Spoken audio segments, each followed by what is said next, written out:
everyone. I am Sarah. I am your host at Rise with Sarah Sincotta. I'm very fortunate today to have the amazing human David, who is a business development manager at Love & Co. Reservoir. Welcome, David. Thanks, Sarah. Really appreciate you putting me on your YouTube channel. I've been watching you for a little while online, and obviously we've met now, which is fantastic. And yeah, really appreciate you putting me on your YouTube channel. I've been quietly hoping for an invite, so really appreciate you taking the time to put me on your YouTube channel. Thank you. Oh, David, I have we've obviously been connected for quite some time within the industry, and finally got the pleasure of meeting you in person. And every time I meet someone that has either worked with you or knows you, they have always just got such great things to say, and you just got a wealth of knowledge when it comes to property management and the real estate industry in general. So it's a real honor to have you join me today. Thank you very much. I appreciate the kind words, and yeah, I must say I've worked with some great people along the way as well. So I appreciate that too. Thank you. Yeah. Well, for those of you though that don't know who you are, let them know who David is. Sure, thank you. So David Quattrocchi celebrated a milestone birthday this year. And the reason I say that is because I think age, it's obviously a number, but it also tracks progress as well. So just let your viewers know, I've turned 40 this year. So they say life begins at 40, as they say. So in terms of my life as a child, I was a pretty good tennis player back in my time. Was very competitive in the tennis space. Was playing tennis competitively to about 16, 17. Sort of got to that age where, you know, it's school, it's catching up with friends, it's all of that. Hence why the tennis career sort of went down by the wayside. Yeah. So that's a little bit about the sport. In terms of finishing year 12, I did that. I was interested in sport, so I wanted to be a PE teacher back in my finishing year 12. And I pursued that for a little bit, but didn't go that far, to be honest. And I sort of got stuck into logistics roles. So working in warehouses, loading trucks, driving a forklift, packing boxes, clocking on, clocking off, hanging out for the boys on the floor.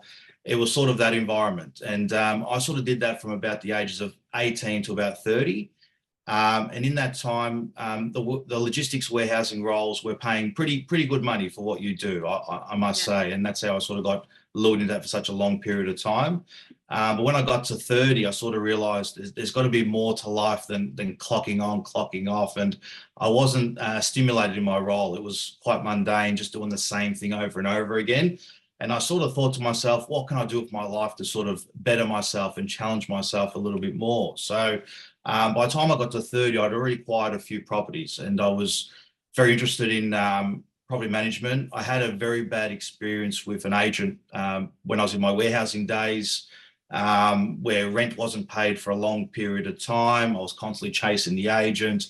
I incurred significant costs to one of my rental properties where I had a renter that was smoking inside the property, putting cigarette butts in my carpet, smoking of drugs inside the property. And basically he just abandoned the property altogether. And there were no routine inspections done for 2 years as well. Just every sort of red flag you can think of sort of happened within this tenancy. So it was a combination of a personal experience where my property was damaged and I incurred a lot of costs and I was quite frustrated. And also from a personal level where I'd been doing a different role altogether and I was getting a bit bored of that, and I wanted something that was going to interest me and better myself. And that's why I'm in industry. So yeah, I've been in industry now for nearly 10 years. And it's one of the best things I've ever done is to get industry to make a difference to my clients, because I don't want my clients to experience the hurt, the frustration of walking into your investment property and there's broken plates everywhere and there's tomato sauce tipped on the wall and there's food that's caked onto stove tops and bench tops and just a filthy property altogether and a little bit of hole in the wall, that sort of stuff. It's not great. So those sort of experiences enable me to deal with clients, current and I guess upcoming as well. Yeah. Talk about being able to relate to investor pain points, because I find a lot of the time we don't talk about these things, and really that's what investors don't want to happen. They don't want their tenant to go into rent arrears. They don't want their tenant to vacate and have dog feces on a wall, which I've seen before as a property manager, or some of the things that you've just said, but yet they happen. And that's why our profession exists, is so that we minimize the risks for the investors out there. So I love that you touched on that from your own personal experience, David. And when you started in the industry, did you go straight into the BDM, or did you start in property management? That's a great question. So initially when I started off, I was an assistant prop manager at the start. So assisting a prop manager for a very, very short period of time. I think it was about a couple of weeks or so. And then it was sort of like, okay, here's your email address, here's your phone, and away you go. So I actually did being a prop manager for 2 years. Then a leasing role came up, and I was sort of told not to do the leasing role because it's sort of like a bit of a junior role. Oh. So I sort of stuck my hand up pretty high and said, no, I really want to do this leasing role because I can see myself doing really well in this space. Yeah. The leasing role, I guess, being a little bit more like a sales role rather than a prop manager role, where prop manager role more sort of admin related tasks rather than sort of selling to some extent. So my previous agency gave me the opportunity to do the leasing role, and I did really well in the leasing space. I think I leased out about 730 properties in about 18 months. Around the inner north, I think I had my board, my name all over the place, and it was a great feeling. I loved getting an income for the client. I loved housing people. I felt as though the leasing role was a really rewarding experience, where I could relate to my landlord clients as a fellow landlord, but also see things as well from the renter side of things, where I wasn't really privy to that a whole lot as just a landlord before I was an agent. So it really opened up a few things for me there. And then, once I really sort of did pretty well in that leasing space, then the BDM opportunity came to me. So I've been BDMing now for a bit over 6 years. Awesome. And in the 6 years, David, what has been the highlight for you in your BDM role? In terms of an actual number, Anything, just what's anything? in there. Yeah, whether it's a number or Yeah. something that you're like, this was it, like this is what I get up for in the mornings. Yeah, sure. In terms of actual number and achievement, there was one client that had 42 properties in Preston. Awesome. So that was last year. That's probably been the biggest achievement in terms of numbers. I've had many clients that have had 8 to 10 to 12 properties. I've had quite a few of those. But for me personally, Sarah, look, I don't, look at my single owner compared to my 42 property owner as any different. They're the same. Everyone's got different financial goals and requirements.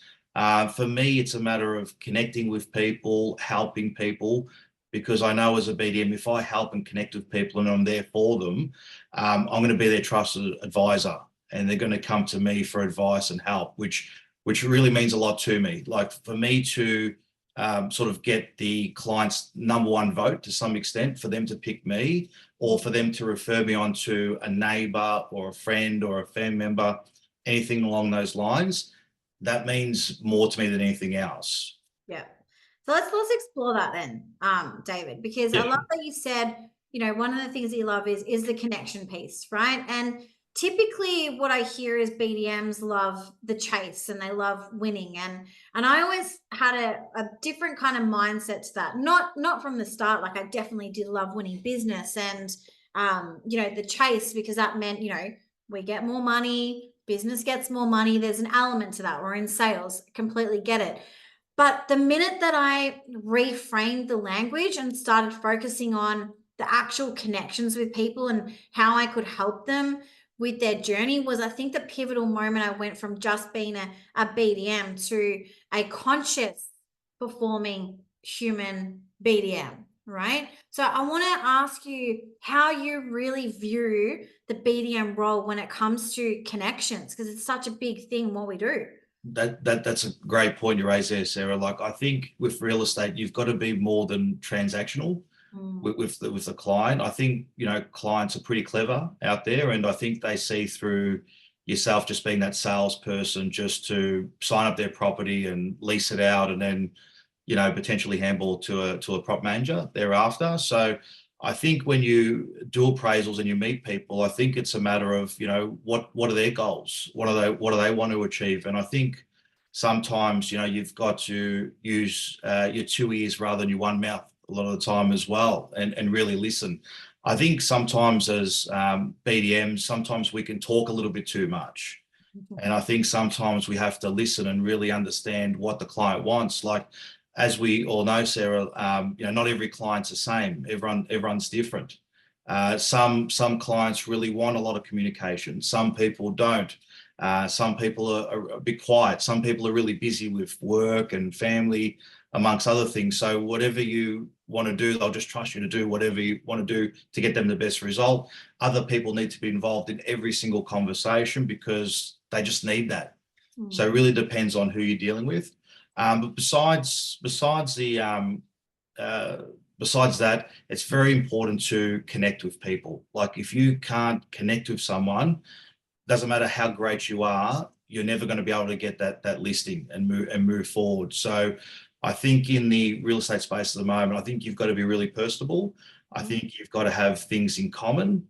And I think you've got to really draw on your strengths, whether that be your own family, or whether that be a sporting aspect or music or anything that you can use to relate to the client. I think that's really important. So it shows some sort of care factor, and it shows you're interested in the person. As I mentioned before, I was a pretty keen tennis player in my time, and I've come across a couple of clients that have got tennis bags lying in their property, and it becomes a pretty easy conversation to start talking about tennis and who do you play for, what grade, you know, all those sort of things open up quite a lot of doors. So I find putting that out there and really showing effort to the client, and I believe good people really appreciate that as well. Yeah. David, I have a question. Yes. What would you say to anyone that thinks that they don't need to connect with people and they just need to go in with their sales pitch and just focus on the sales aspect? I think I don't think that'll be too successful at the moment. I think that's a piece of it for sure, but I don't think that's the whole piece. Yes, we're there to sell a service and win business for sure. But I think the big picture of things is to have a great reputation and, you know, show that you care and you're interested in people. I think will go a long way further to scripting and dialogue and you know, say this and don't do that and those sort of things. I think it's got to be authentic. It's got to be genuine. Yeah. And, you know, I'm a big believer when people show that you care about them, you're going to have more chance of getting that listing and progressing forward with them. And, you know, you get that one property off them, there might be an opportunity to get a second one off them if they've got that, or you might get that referral from them giving you the next door neighbor or a friend or a family member. So I think the connections is really, really important, being relatable. And I guess the advantage that I personally have is that I'm a fellow investor as well. So I've had experiences personally that haven't been that great.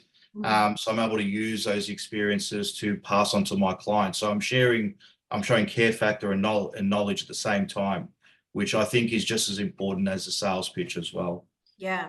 So what would be like your biggest tip for a BDM who's like, oh, I really want to try that without, you know, relying on my scripts and dialogues, but I don't really know how I can build that rapport or be personable with them?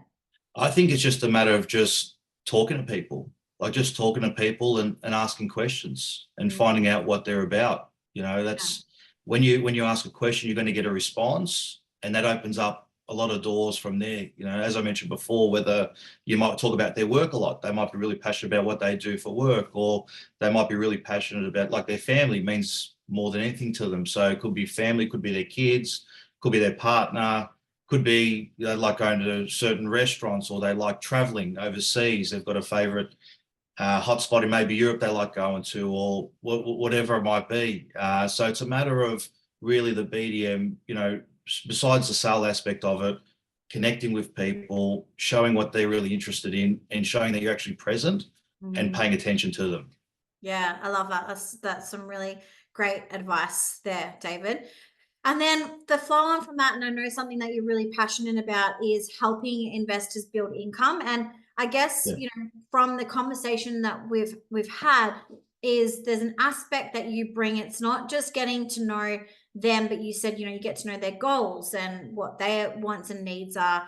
And you have, been in a multi-landlord, and you've dealt with multi-landlords. So I guess for BDMs, it's understanding the intricacies of owning an investment property, because a lot of clients want to continue to build wealth. And what you mentioned is that something that you're passionate about is helping them continue to build on the income. So is there a specific way that you do that, David, or is it very much based on you understanding the client, the goals and the needs, and then being able to support them on their journey from there? Yeah, it's a great question, Sarah. Look, it's a combination of things.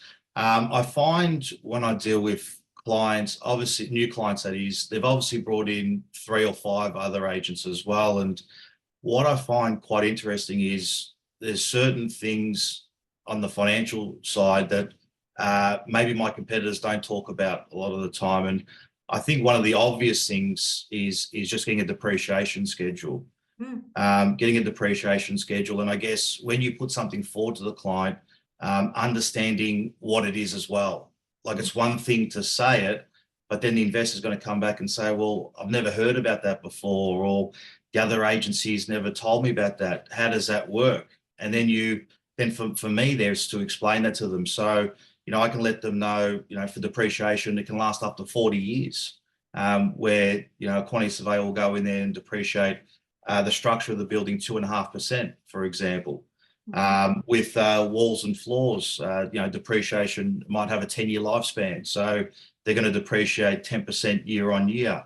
If an item is under $1,000, you get the whole $1,000 back first year, straight hit, So they're really, really important things. Like the depreciation schedule can literally add up to tens of thousands of dollars over the life of the depreciation, which is a huge advantage when you're investing in property, especially at the moment with our clients being hit really hard with higher interest rates, land tax, compliance checks. Maintenance is not cheap, when you're paying for tradespeople as well. Of course, there's a lot of expenses when you're an owner. So it's really important that we're able to recoup those costs legally, of course, via a depreciation schedule. So that's one of the things I love putting forward to the clients. So that's one there. Also, just being organised as well, from a financial sense. So I've got a personal tax spreadsheet that I rely on pretty heavily throughout the financial year. I don't like to get caught out with having to chase up receipts and find out, okay, how much was my owner's court bill back in January when it's July? The interest, how much interest did I pay through the year? All these sort of things. So it's super important. It's super important that having the tax spreadsheet there ready to go just saves our clients a lot of time. So when I deal with clients, I like to put that spreadsheet there for their use, and I've had some really good feedback from that as well. I love that. You're probably the only second BDM that I know across the country. And if any other BDMs are watching or listening and you do it, please reach out, that actually offer that to clients. And it's interesting because mortgage brokers have tools like this. Buyer advisors have tools like this. Why are we not sharing that with investors so that they can see how we're helping them make the right decisions when it comes to things like talking about tax depreciation and knowing what their income and expenses are for their property. So, David, one thing I didn't mention is Reservoir is in Victoria. So the BDMs listening or watching today, let's talk about the Vic market while we're here, right? Because I think this ties in really nicely. Because I've been hearing, and I'm going to say it, David, I'm going to just be a bit of devil's advocate, is that I've been hearing a lot of excuses from BDM saying there's no investors around, right? When I literally have BDMs last month that have listed 26 plus in Victoria. And one of the things that you have spoken about today is a tool that you're able to generate to show your clients how their investment property essentially is going to perform, right?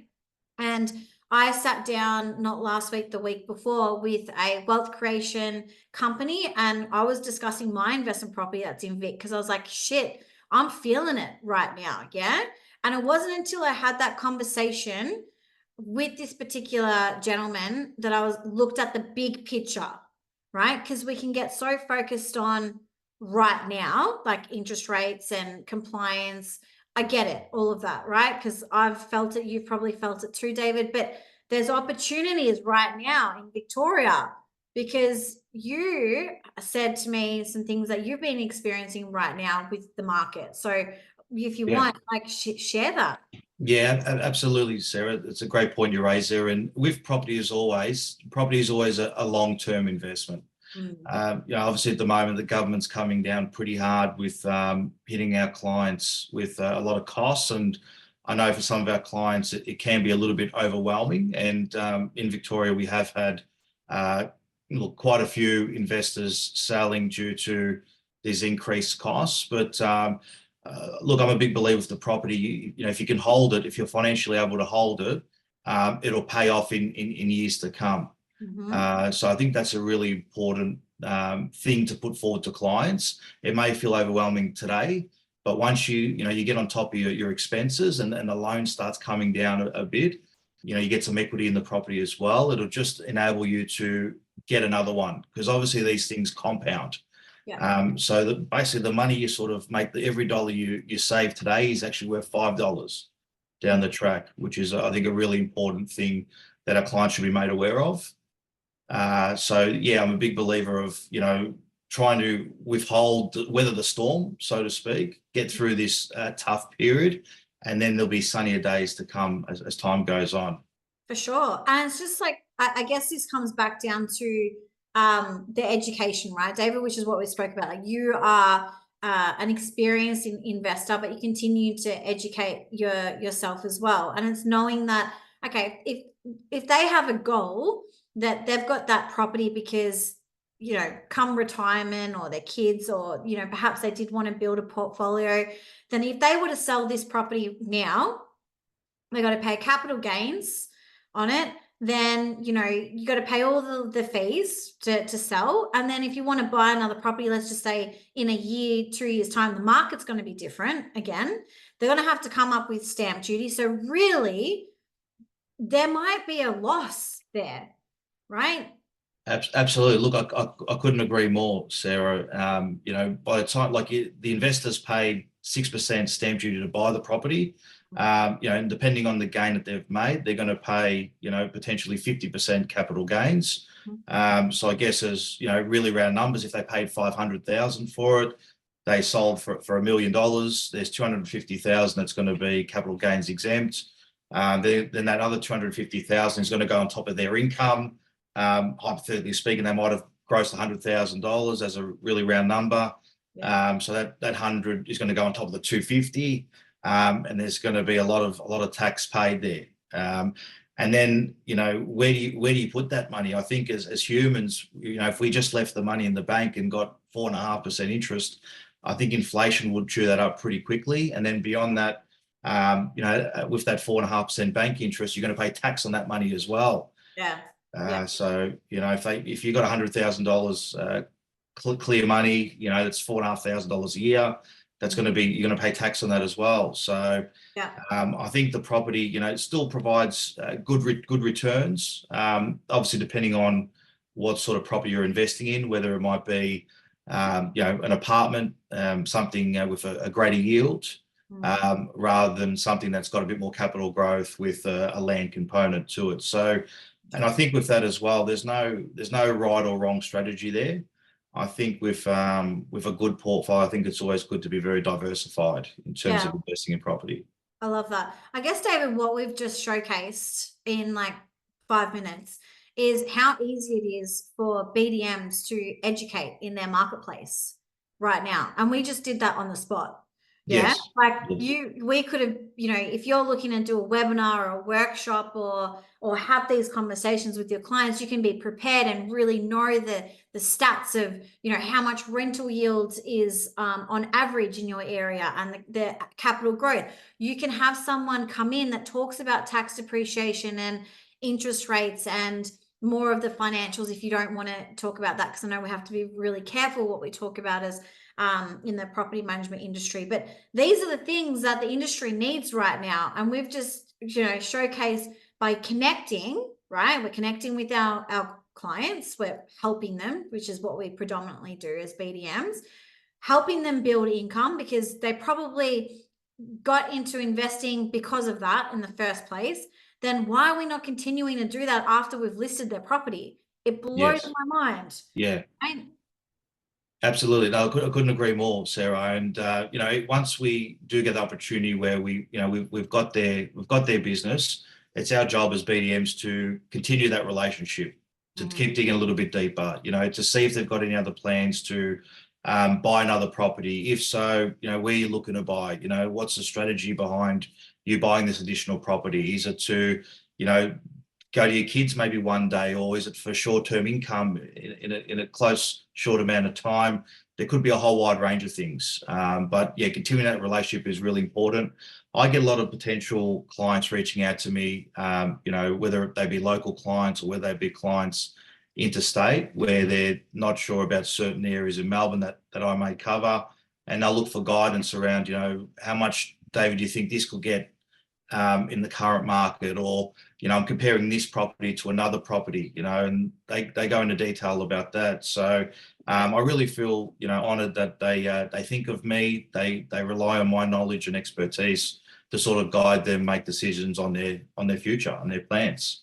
I love that. You just said one of my favorite words, decisions. So I like to say we're not selling anything. We're helping investors make the right decisions when it comes to their investment properties. And there's huge amounts of opportunities out there through, how you convey your message and how you really portray how you help an investor with their journey. So, and what I love, David, is like you're quite visible and you are consistent when it comes to how you educate your marketplace. So yes, you do your digital marketing. And one of the things that I love that you said is that, you love being able to provide housing and get involved in your community. So tell us more about that.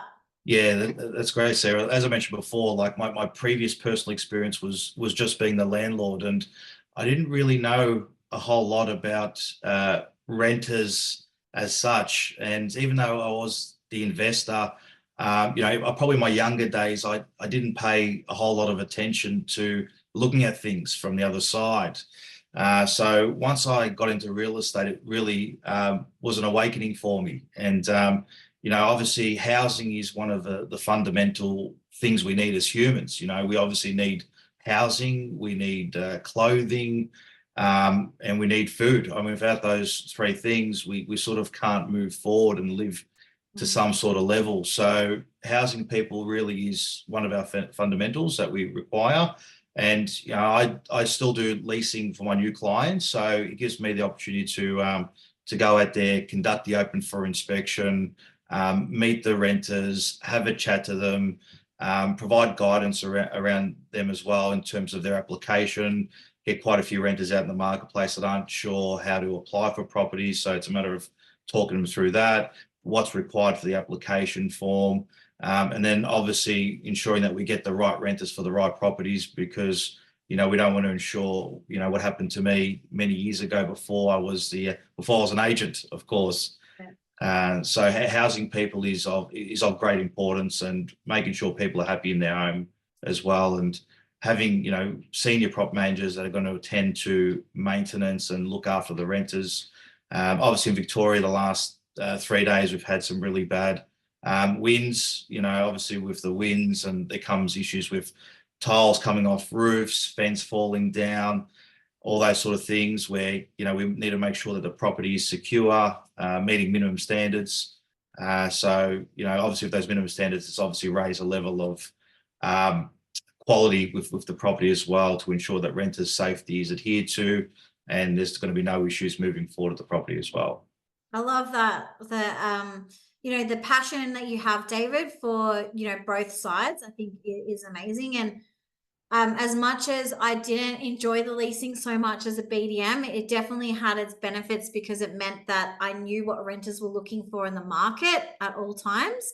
And it also meant that I was able to connect with renters who had investment properties, which can go under the radar for some BDMs who aren't connecting with those renters in their marketplace, or perhaps just leave it up to their property managers or leasing. So I think there's, you know, huge opportunities there, and it's great that, you know, you love being connected so much still with renters, because they make up such a big portion of our community, right? They need our help too. Yeah, absolutely. And I think doing the leasing as well, it gives me an opportunity as well to prove myself to the owner as well. Like obviously when you do the appraisal as a BDM, you know, there's some BDMs that do leasing, there's some that don't, of course, as you know. So me doing the leasing as well for my new clients, you know, it shows that I put all these things forward to the owner. I promise them sort of A, B, and C. This is what I can do, and then I go out there and you know, get the right price that I sort of suggested, and you know, this sort of rent or whatever it might be. So it's a matter of me really connecting more with the client as well. And then me doing the leasing too enables me to physically see the renter, have a chat to the owner, get a bit more insight. When their application does come, I've already sort of maybe pre-qualified them a little bit at the inspection to sort of know, okay, well, Joe is an accountant, he's making X amount, he's got a partner named Sally, she's a teacher, for example. So it's a matter of sort of putting the pieces together like a jigsaw puzzle. And then, you know, you've got the property there. Okay, we need a renter to go in there. You know, Joe and Sally could be the right renters because their income is great, and we've done their reference checks. We've spoken to their previous agents. Their previous agents rate them really highly. They're clean, tidy, good renters, pay on time. You know, you seek instruction from the owner. The owner's happy to move forward. They entrust you to do the right thing, and of course, us being the agent as well, Sarah, we want to make sure that we get right renters on board, because we want to eliminate all the problems down the track that a management can have at times. Well, I had to pay back my comms if we lost the management within 6 months as a BDM, and that made sure that I 100% was getting the right rent in that property, because I didn't want to pay my comms back. But David, what do you think makes a successful BDM? I think the connection is the most important thing. Connection and calls with purpose as well. The calls are really, really important. You know, it's not about like procrastinating. You need to be proactive and get out there. So making calls, but not just making calls that go nowhere. Calls with intent and purpose, and to show value. Yes, you're going to call people that don't pick up, of course, but it doesn't mean they might not pick up the second time or the third time. So you've got to show value there as well. But I think the connection and the calls are probably the two most important things in BDM to be successful and get some sort of market share in your space. Yeah. So with the calls, do you have a existing database, David, or is your sales team helping you with getting the contacts for you to contact these people? Yeah, I've got a pretty sort of extensive database now, been in the industry for a number of years. So I look, in terms of leads, I get leads from most places in terms of call-ins, website inquiries, cold calling, prospecting, sales referrals, personal referrals from people that live close to me, local people in the reservoir area and surrounding suburbs, social media, acquaintances from tennis, school friends. You know, I've even had guys from school I went to school with 20 years ago that reach out to me that say I'm pretty active on LinkedIn and Facebook. And it's really free marketing there, which is quite good. I mean, you can't beat free. Yeah. I love that you've just said, like, you know, calls are important, but you've also identified that you've got what I call as an ecosystem. So you're not just reliant on one source of leads. Like you just rattled, I think maybe 7 or 8 different places where you're getting your leads. And I think that's also something to remember as a BDM. And it takes time, I think, too, David, as well. Like I don't want to just say to BDMs, oh, you're going to get all these leads at once. It's like you have to prove yourself too, right? Yes, definitely. Time for people to start trusting you because they keep seeing you. And that's what I said earlier, is that you are very visible and consistent with your messaging. So naturally people get to know you more and more and more, and they can see the results that you're getting for your clients and the education that you're putting out, which makes you become what I like to say is an attraction agent. So I think, would you say that would be a contribute to success as a BDM, becoming an attraction agent? I think it is. I think the more sort of perception you've got out there in the marketplace and the more marketing you do of yourself, I think naturally it's just going to lead to you getting more foots indoors and connecting with more people, of course. And I think, like we spoke about the finance before, with compounding, I think the relationship side of things exactly the same. So, you meet one person today, tomorrow you've met two people, and then two people turns into four the following day. So it compounds there as well. That's not to say, every door you walk into, you're going to list the property, of course. But as you get more experienced and you get more knowledgeable and you're able to connect further with clients, your success rate will definitely improve for sure. Yeah, I think that's great advice there. So for anyone listening today, what is something actionable that you're like, just go and do that thing? Like, what's one thing that you would love any BDM listeners to do today? I think can I say two? Can I say two things Okay, here? for Yeah, sure. yeah. As I mentioned, look, the calls and the connecting, those two things are really, really important. So I guess when you walk into a client's property, you're doing the appraisal, you're probably meeting them for the first time. Don't be so transactional. Focus on what they're after, what's important to them. Whether it might be their work or their family might be important, or they've got music or sporting interest. I think look beyond just the sales aspect of it in terms of just trying to sign them up, because I'm a big believer that people see through that, and people want to deal with people they trust and like, rather than sort of being sold to. So I think that's one of the things. And the second thing to that would be just speak to as many people as you can. And I think the phone is probably the best way you can do that. I think, look, going to local businesses and selling yourself there to the local cafe store is great. But I think the phone call is when you can get the most traction in terms of dealing with people. As I mentioned before, not every phone call you get is going to connect with someone. But I'm a big believer the more you do it, day in, day out, it'll lead to more traction.